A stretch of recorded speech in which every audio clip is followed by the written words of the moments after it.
make a maneuver that would put you in harm's way, or put somebody else in harm's way, it would prevent you from doing that. And so this artificial intelligence car, this assistant of yours, this partner of yours, is become your co-pilot. Okay. So Sajjad, what are the challenges to make this dream come true? I think the main challenge which you see is that, okay, where you have to see, you have lots of puzzles available out in the market, and there are different kinds of words which you could use, either it's autonomous or connectivity or there's IoT and all those kind of things. That how do you take the best technology out from there and you incorporate in a partnership in a way that you get a successful product out of there, where the customer says, really, I need it. One is to have a technology out there, different puzzles, and how you bring them together like Lego parts. And this is where we are working at the moment, and I can be I'm very proud in saying that within the 12 months, we are rolling out together with NVIDIA, together with the Jen-Hsun team, a product out there in the market, and which will be a great one in seeing all these kinds of things. I would call the buzzword which you mentioned before, whether it's an Internet of Things, it's an artificial intelligence, it's a connectivity, it's a big data, as a combination of all things under the word digitalization. We're bringing a product on the road which will just turn the whole thing that we are talking about. So this is what I'm saying. The challenge at the moment is, again, how do you partner with the companies in a way so closely?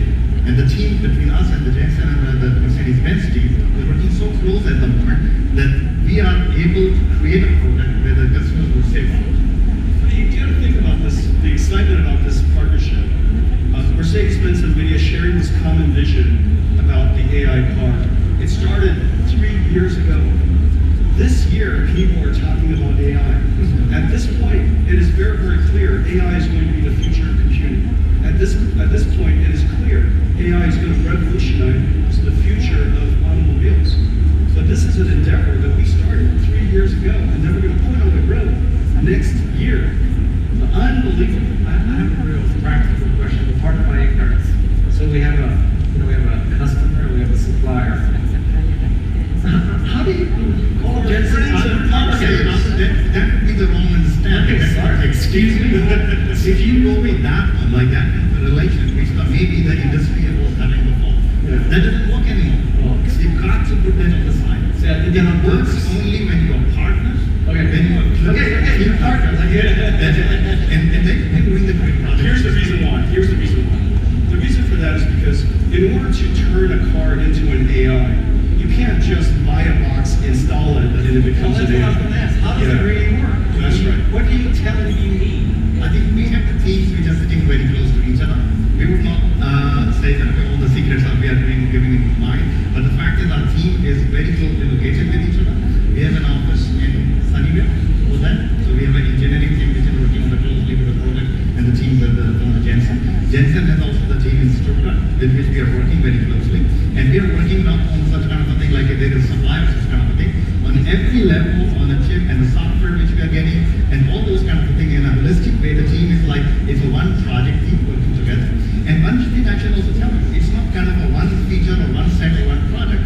It's a long-term thing which we are working together with NVIDIA.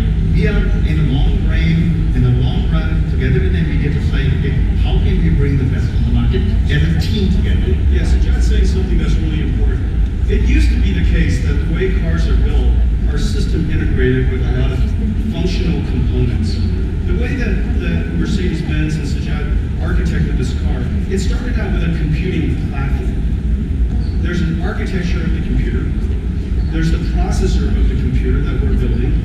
There's the system software and all the algorithms that sits on top of it. There's a vision about what this car can do today, but what it can do someday.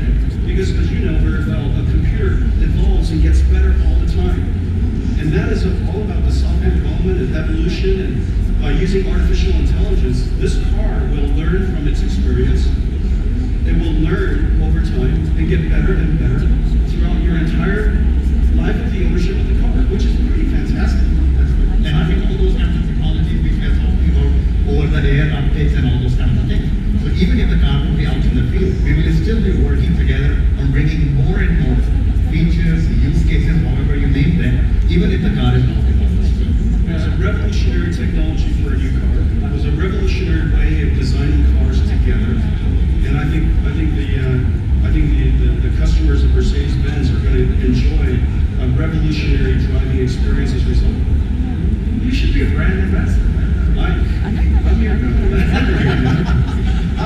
your wingman. I can see that. Wow. So, any questions from the audience? I think we have a few minutes. All right, so we'll get a mic for you. One quick question. Can you elaborate, first of all, on the C-Class you pointed to as an example, and then you also said you'll be bringing out an AI car with NVIDIA's help in the next 12 months. What's the difference between what's coming within 12 months and what's in the C-Class? Can you elaborate and explain better the C-Class? I didn't quite understand. Thank you. Okay.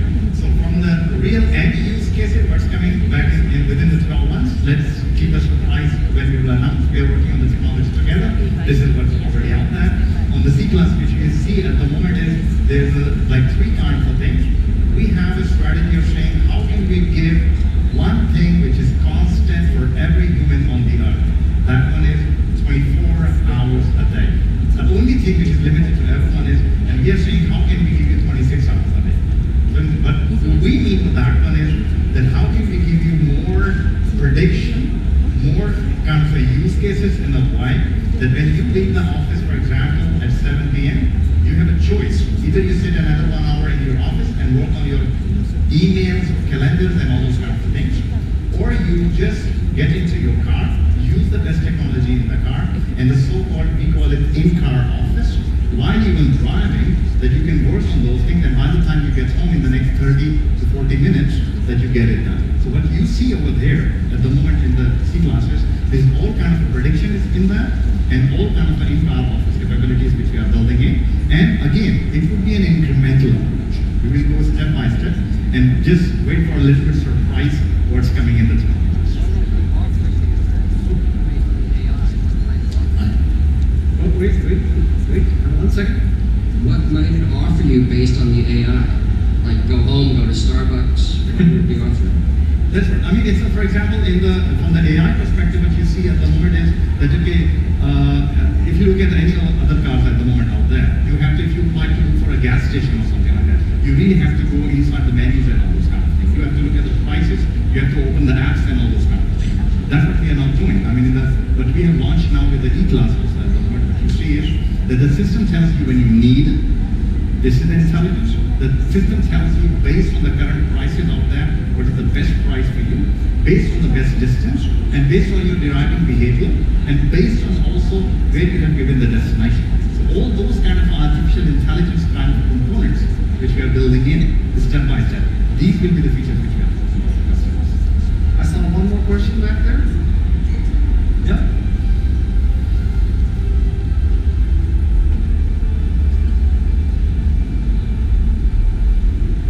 Thank you.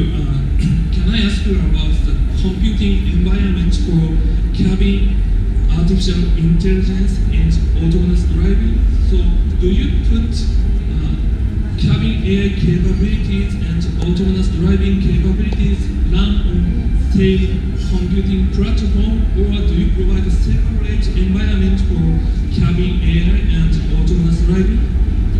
There are a lot of considerations when it comes to architecting a future AI car. And as you mentioned, there are several major functionalities that are associated with it. One of the functionalities is the piloting functionality, the driving functionality. It has to perceive the environment, understand what is happening in the environment, predict what's going to happen in the environment, and perform the right functions.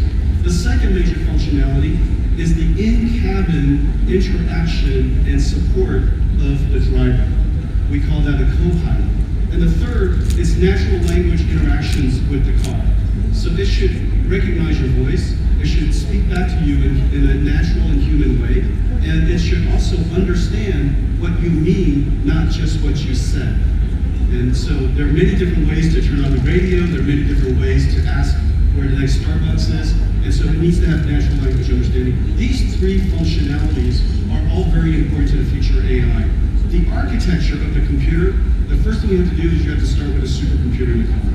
And that's one of the things that Mercedes did an incredibly good job, architecting a computer that is the most powerful computer a car's ever seen. And so a supercomputer in the car, and the rest of that, enormous amount of complexity that goes along with it. How about one last question? Come on, let's do CEO.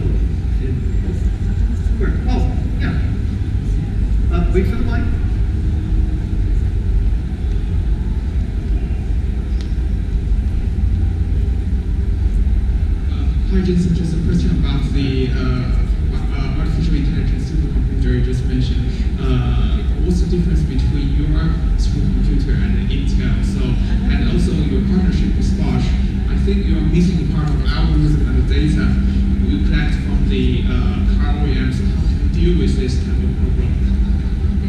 Well, first of all, our car computing platform, the NVIDIA AI car computing platform, was designed with one purpose and one purpose only, which is to create an AI car supercomputer. There are no other applications for it. It's about integrating a large number of very high resolution, very high performance sensors. It's about the ability for real-time throughput. The system software environment is designed completely differently, and it runs artificial intelligence networks. And so this computer was designed with one singular purpose, which is the AI car supercomputer. As far as the amount of data that we need, you're absolutely right. It's the fact of the matter is, in order for us to operate an artificial intelligence car, the interaction and the learning of the passenger's preferences is something